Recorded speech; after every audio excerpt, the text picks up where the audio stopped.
Kasus pertama, guru matematika dan wali kelas 8 Ibu Santi sakit sehingga tidak dapat masuk dan mengajar. Akhirnya dicarikan guru pengganti yaitu Ibu Eni yang baru 2 tahun menjadi guru SMP. Beberapa murid perempuan, Vivi dan Natali, mengetahui hal ini dan mulai menggunakan kesempatan dan bersikap seenaknya, tertawa dan tidak mengindahkan kehadiran Ibu Eni.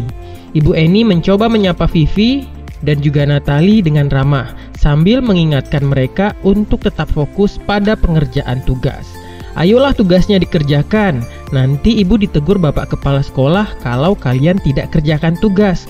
Tolong bantu ibu ya. Namun Vivi dan Natali malah jadi tertawa. Ah, ibu santai saja bu. Mereka tetap tidak mengerjakan tugas dan malah mengobrol. Keesokan harinya, Ibu Santi memanggil Vivi dan Natali serta menanyakan tentang laporan Ibu Eni. Ibu Santi menanyakan apakah mereka bersedia melakukan perbaiki permasalahan yang ada. Vivi dan Natali sempat ragu-ragu dan membela diri. Namun pada akhirnya mengatakan akan meminta maaf. Ibu Santi menanggapi bahwa tindakan itu boleh saja dilakukan bila mereka sungguh-sungguh ingin meminta maaf. Namun Ibu Santi menanyakan kembali apa yang mereka bisa lakukan untuk menggantikan rasa tidak dihormati. Baik Vivi maupun Natali mengakui bahwa perilaku mereka tidak sesuai dengan keyakinan kelas. Ibu Santi melanjutkan kembali apa yang akan mereka lakukan untuk memperbaiki masalah. Apakah ada gagasan? Setelah berpikir sejenak, Natali dan Vivi mengusulkan bagaimana kalau mereka mengadakan sebuah diskusi kelompok dengan teman-teman sekelasnya. Tema yang mereka pilih adalah penerapan keyakinan kelas, terutama tentang sikap saling menghormati dan bagaimana penerapannya di kehidupan sehari-hari. Usulan kedua adalah mengirim email kepada Ibu Eni tentang gagasan mereka tersebut.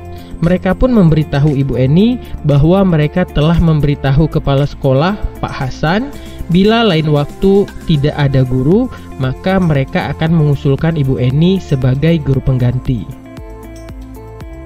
Dalam kasus tersebut, langkah-langkah restitusi apa saja yang sudah dijalankan oleh Ibu Santi? Jawabannya adalah validasi tindakan yang salah, yaitu tindakan itu boleh saja dilakukan kalau kalian sungguh-sungguh ingin meminta maaf. Kemudian, apa yang bisa kalian lakukan untuk mengganti rasa tidak dihormati Ibu Eni? Yang kedua, menanyakan keyakinan. Apa yang akan kalian lakukan untuk memperbaiki masalah? Apa ada gagasan? Kami mengakui perilaku kami tidak sesuai dengan keyakinan kelas, Bu. Bagaimana kalau mengadakan sebuah diskusi kelompok dengan teman-teman sekelas dengan tema keyakinan kelas, yaitu sikap saling menghormati dan bagaimana penerapannya di kehidupan sehari-hari di sekolah. Nah, pertanyaan selanjutnya, apakah restitusi yang diusulkan Vivi dan Natali sudah sesuai dengan pelanggaran yang telah dibuat? Apakah langkah-langkah restitusi yang telah diusulkan oleh mereka?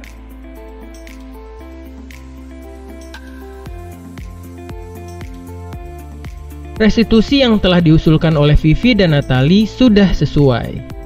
Ada 3 restitusi yang mereka usulkan. Dalam kasus tersebut, posisi apakah yang telah diambil oleh Ibu Eni dalam menangani Vivi dan juga Natali?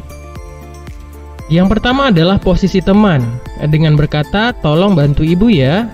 Yang kedua, posisi pembuat merasa bersalah, dengan berkata, ayolah tugasnya dikerjakan, nanti ibu ditegur bapak kepala sekolah kalau kalian tidak kerjakan tugas.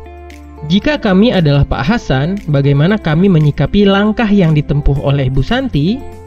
Nah, apa yang dilakukan oleh Ibu Santi sudah baik, namun Ibu Santi belum melakukan langkah menstabilkan identitas.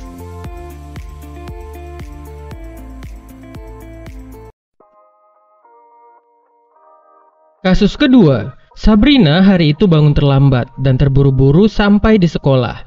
Dia pun akhirnya sampai di gerbang sekolah, tapi baru menyadari kalau tidak menggunakan sepatu hitam seperti tertera di peraturan sekolah.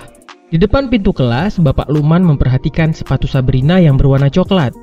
Sabrina berusaha menjelaskan bahwa dia terburu-buru dan salah mengenakan sepatu.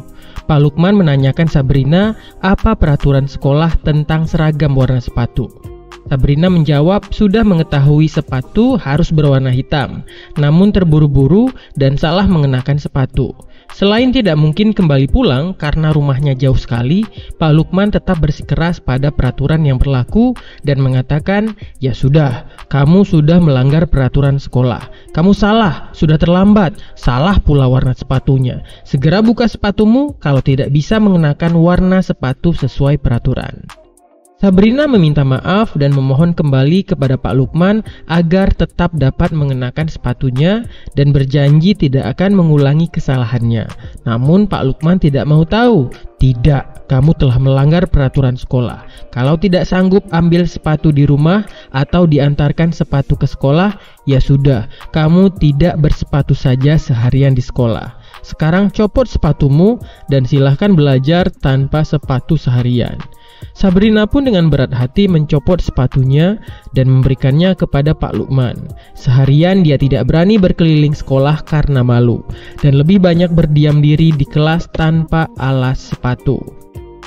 Nah, dalam kasus tersebut, sikap posisi apakah yang diambil oleh Bapak Lukman? Jelaskan apa indikatornya. Pak Lukman berperan sebagai posisi penghukum.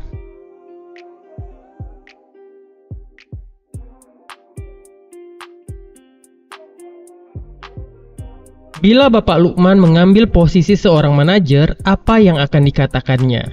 Pertanyaan-pertanyaan seperti apakah yang akan diajukan ke Sabrina? Nah, kita akan menggunakan segitiga restitusi, menstabilkan identitas dengan pertanyaan. Yang kedua, validasi tindakan yang salah dengan pertanyaan. Yang ketiga, menanyakan keyakinan dengan bertanya. Nah, kira-kira bila Anda adalah kepala sekolah di sekolah tersebut, nilai kebajikan apa yang ingin dituju oleh peraturan harus berwarna hitam? Disiplin, kesetaraan, tanggung jawab, dan juga kesederhanaan.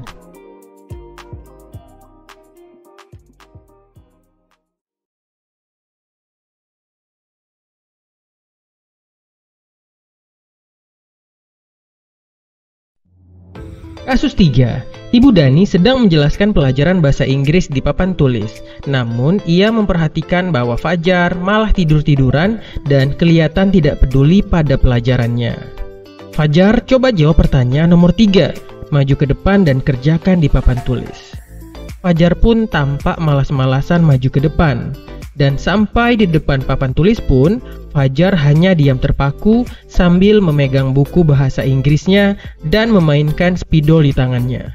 "Ayo Fajar, makanya jangan tidur-tiduran. Lain kali perhatikan. Sudah, sana duduk kembali. Kira-kira siapa yang bisa?"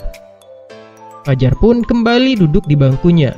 Hal seperti ini sudah seringkali terjadi pada Fajar, seperti tidak memperhatikan, acuh tak acuh, dan nilainya pun tidak terlalu baik untuk pelajaran bahasa Inggris. Pada saat ditegur oleh Ibu Dani, Fajar hanya menjawab, "Tidak tahu, Bu."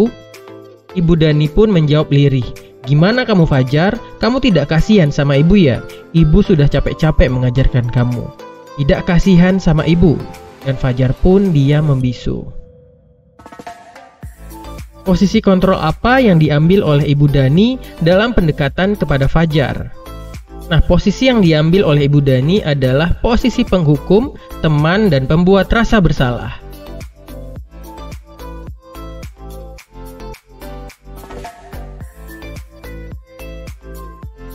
Jika Ibu Dani mengambil posisi pemantau, apa yang akan dilakukan atau dikatakan olehnya? Pertanyaan seperti apa yang akan diajukan? Nah, jika Ibu Dani mengambil posisi pemantau, ia akan mengatakan,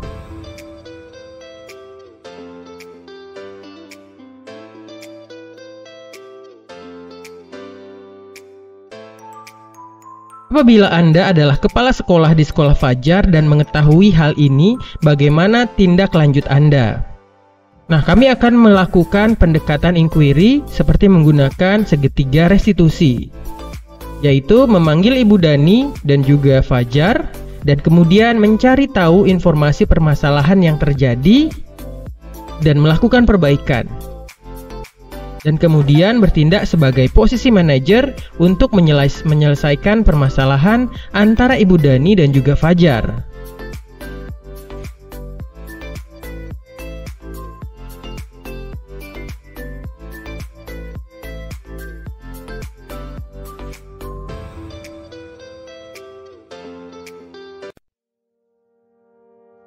Kasus 4, Anto dan Dino sedang bermain bersama di lapangan basket. Tiba-tiba terlihat pertengkaran dan juga adu mulut. Dino emosi dan melakukan kontak fisik, menarik kemeja Anto dengan kasar sampai 3 kancingnya terlepas. Pada saat itu guru piket langsung melerai mereka dan membawa mereka ke ruang kepala sekolah. Ibu Suti sebagai kepala sekolah berupaya menenangkan keduanya, terutama Dino. Dino, sepertinya kamu saat ini sedang marah sekali. Mendengar itu, Dino pun mengalir bercerita tentang kekesalan hatinya. Ibu Suti pun melanjutkan bahwa membuat kesalahan adalah hal yang manusiawi dan bahwa mempertahankan diri adalah hal yang penting. Namun meminta Dino memikirkan cara lain yang mungkin lebih efektif karena saat ini Dino berada di ruang kepala sekolah. Bu Suti melanjutkan bertanya tentang keyakinan sekolah yang disepakati, serta apakah Dino bersedia memperbaiki kesalahan yang telah dilakukan terhadap Anto. Dino pun akhirnya perlahan mengangguk. Kemudian Ibu Siti balik bertanya kepada Anto, hal apa yang bisa dilakukan Dino untuk memperbaiki masalah. Anto menjawab, saya perlu kancing saya diperbaiki, Bu. Ibu saya akan sangat marah kalau melihat kancing baju saya sampai copot 3 kancing. Ibu Suti pun kembali bertanya ke Dino, apakah yang akan dia lakukan untuk menggantikan 3 kancing Anto yang terlepas. Dino berpikir sejenak, namun menjawab, wah, tidak tahu Bu, saya lem kembali mungkin. Ibu Siti berpikir sebentar dan menanggapi, kalau dilem akan mudah terlepas. Kembali Dino, bagaimana kalau kamu menjahitkannya saja? Bersediakah kamu? Dino tampak ragu-ragu dan menanggapi, menjahit? Mana saya tahu bagaimana menjahit, Bu? Ibu Suti meneruskan, apakah kamu bersedia belajar menjahit? Dino berpikir sejenak, memandang ke meja Anto dan menanggapi, yang mengajari saya siapa, Bu? Dengan cepat Ibu Suti menjawab, Pak Irfan, guru tata busana. Dino kembali diam sejenak memandang ke meja Anto tanpa kancing. Akhirnya Dino mengangguk tanda menyetujui, dan sepanjang siang itu Dino belajar menjahit dan memperbaiki kemeja Anto. Terakhir kali terlihat kedua anak laki-laki tersebut, Dino dan Anto, pada jam pulang sekolah. Mereka sudah bercengkrama dan bersenda gurau kembali. Posisi kontrol apa yang telah dipraktekkan oleh kepala sekolah Ibu Suti? Hal apa saja yang dilakukannya sehingga kita berkesimpulan demikian?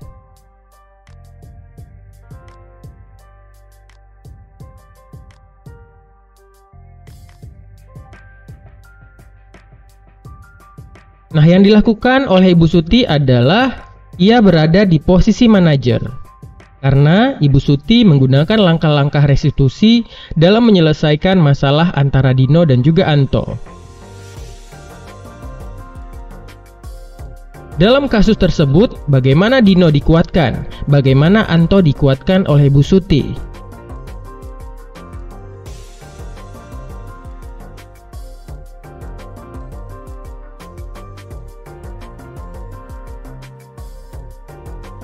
Nilai-nilai kebajikan keyakinan sekolah apa yang dituju dalam kasus tersebut? Nilai-nilai kebajikan yang dituju dalam kasus ini adalah bertanggung jawab, saling menghargai, saling menghormati, peduli, dan juga mandiri.